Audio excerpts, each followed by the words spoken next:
दोस्तों, आज की पारिवारिक कहानी, जो काम सासू माँ ना कर सकी वो छोटी बहू ने कर दिया। मम्मी जी, खाना लगा दूं? नहीं, रहने दो, मैं बाद में खुद ले लूंगी। मम्मी जी, मैं दे देती हूँ। कहा न, मैं बाद में खा लूंगी। निशा की शादी को 4 महीने ही हुए थे। उसके ससुराल में सास ससुर, जेठ जेठानी और पति नीरज थे। सभी बहुत अच्छे और सुलझे हुए थे। सास कृष्णा जी दोनों बहुओं को बहुत प्यार और अपनापन देती।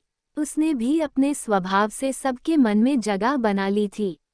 ऐसा प्यारा ससुराल पाकर निशा खुद को किस्मत वाला समझती थी। शादी के बाद निशा पहली बार कुछ दिनों के लिए अपने मायके रहने गई थी, लेकिन जब से वो वापस आई तो उसे कृष्णा जी का व्यवहार अपने लिए बदला सा लगा।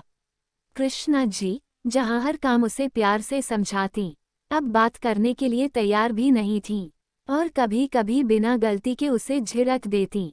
मम्मी जी, मुझसे नाराज लग रही हैं।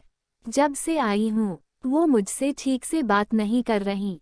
रात को अपने कमरे में निशा ने पति समीर से कहा, तुम यहाँ थी ही नहीं तो नाराज कैसे होंगी? ये तुम्हारा वहम है। शायद अपने मन का वहम समझकर निशा ने बात को दिल से निकाल दिया। मम्मी जी, आपको अपने भतीजे की शादी में जाने के लिए साड़ी खरीदने जाना था, चलिए आज चलते हैं। कुछ दिन बाद निशा बोली, रहने दो बहू, मैं बड़ी बहू के साथ चली जाऊंगी। लेकिन मम्मी जी, आपने मुझसे बहुत पहले बोला था कि तुम्हारी पसंद अच्छी है तो तुम मेरे साथ साड़ी खरीदने चलना, कहा होगा। लेकिन अब मैं खुद ले आऊंगी। अब तो निशा को पूरा विश्वास हो गया कि सासू माँ उससे नाराज है, लेकिन उसे समझ नहीं आ रहा था कि उसने ऐसा क्या किया जिससे मम्मी जी इतनी नाराज है। मम्मी जी, मुझसे पता नहीं क्यों नाराज है। समझ नहीं आ रहा क्या करूं।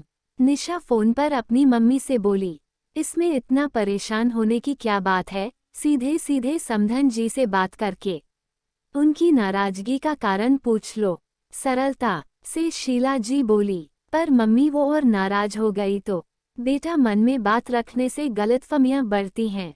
बात करोगी तो उनकी नाराजगी का पता चलेगा।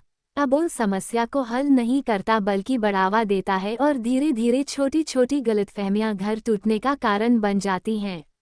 उनसे बात करके उनकी नाराजगी दूर करने की कोशिश करो।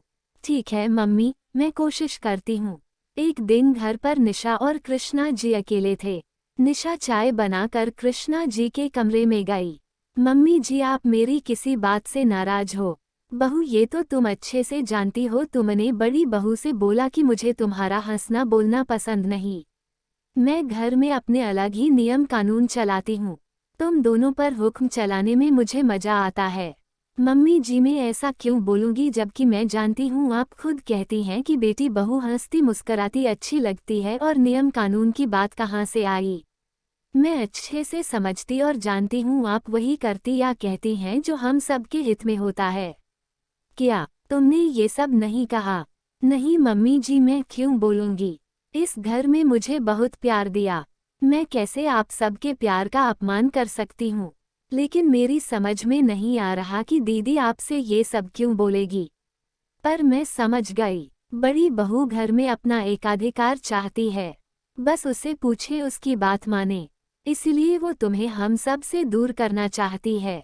मैंने कई बार उसके रूखे स्वभाव में सुधार करने को कहा, लेकिन उस पर कोई असर नहीं हुआ। तुम्हारे हंसमुख और मिलनसार स्वभाव से शायद उसे जलन होने लगी थी, इसलिए उसने मुझसे तुम्हारे बारे में उल्टा सीधा बोला। अच्छा हुआ तुमने बात कर ली, नहीं तो हम दोनों के मन में गलतफहमी पलती रहती। मम्मी जी, आज के बाद आपको मुझसे कोई भी शिकायत होगी तो आप सीधा मुझसे बात करेगी। मैं हमारे बीच में गलतफहमी की दीवार खड़ी करके इतनी अच्छी सासुमां नहीं खो सकती। निशा कृष्णा जी के गले लगते हुए बोली। निशा, क्या बना रही हो? शाम को किचन में आकर जेठानी बोली, दीदी, मम्मी जी की पसंदीदा भरवा बैंगन बना रही हूँ। वो तुमसे मुंह फुला कर बैठी है, फिर तुम क्यों उनका ध्यान रख रही हो?